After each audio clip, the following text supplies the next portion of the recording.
Hi, I'm Rosie, and today with Aquafresh, we're going to be making the biggest set of teeth you've ever seen. This epic build can even be drawn on. Let's get stuck in. Here I have a huge block of polystyrene, perfect for this massive make. First, I need to cut it down. Using a saw, I take off the sides, and then I go into it with nail brushes and other tools to carve out the shape. I'm using these tools to smooth out areas and create a more natural, toothy look. It's really messy work, but it's also so much fun.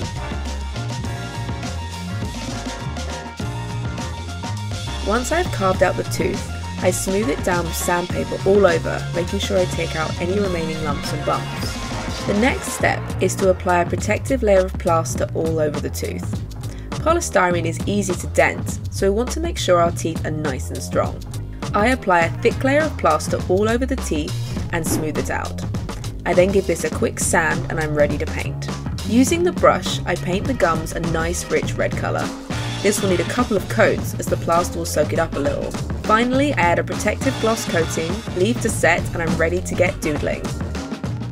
That's right, not only is this a massive set of teeth, but it's also interactive. The glossy surface means we can draw germs all over it.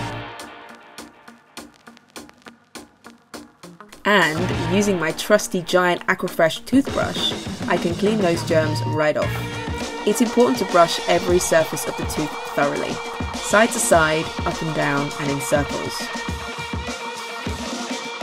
And don't forget the gums too!